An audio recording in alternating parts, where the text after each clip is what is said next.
অবৈধ প্রণয়ের সম্পর্ক হাতে নাতে ধরে বিবাহ করিয়ে দিল গ্রামবাসী। ঘটনা গোলাঘাটি জগন্নাথ পাড়া এলাকায়। জানা যায়, গোলাঘাটি এলাকার অজয় দাস শনিবার দুপুর থেকে এলাকায় এক মহিলাকে নিয়ে নেশাগ্রস্ত অবস্থায় অবৈধ সম্পর্কে জড়িয়ে পড়ে।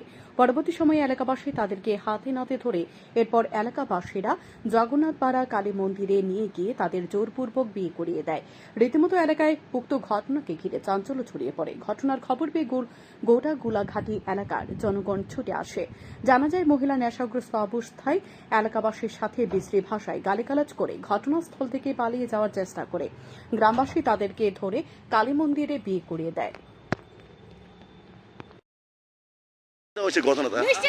বেলা একটা সময় গরম মদে মাংস ফাংশন করছে এরপরে যাতা মানে এরপরে তারা বাইকে তুলেছিল সব ফারা বেরিয়ে ধরছে। তো আমার একটা আনছে আমি জানি না, আগরতলা বলে মায়া কইতেছে আগরতলা বলে। কয়টার সময় আপনি দেখছেন? আমি তো 3টার দিকে 4টার দিকে আমি আইছি, এদিকে আইছি ঘুরতাম। আমরা বাড়ি হই, আমি আইছি এখানে এদিকে ঘুরতাম। ঘুরতাম দেখছি তারা ফারা বেরিয়ে ফিট করতেছে কি রে কই এই ঘটনা আমার ফারাটা নষ্ট করে লিখতেছে। তারপরে কখন কিটা করবি, কখন তার বিয়া করাই দিবি।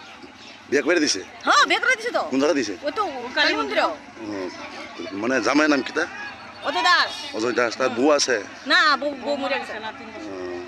বউ মরে গেছে। এটা কোন জায়গায় হইছে ঠিক কথা? ওই তো দি তারা বাড়ি। এই জায়গার নাম জগন্নাথ পাড়া। জগন্নাথ পাড়া, গোলাঘাটি জগন্নাথ পাড়া। জগন্নাথ পাড়া এখানে বিয়ে দিছে না? হ্যাঁ, মন্দিরে। কালী মন্দিরে বিয়ে দিছে। ঠিক আছে। আপনি পরিচয়টা? আমার পরিচয় দেখে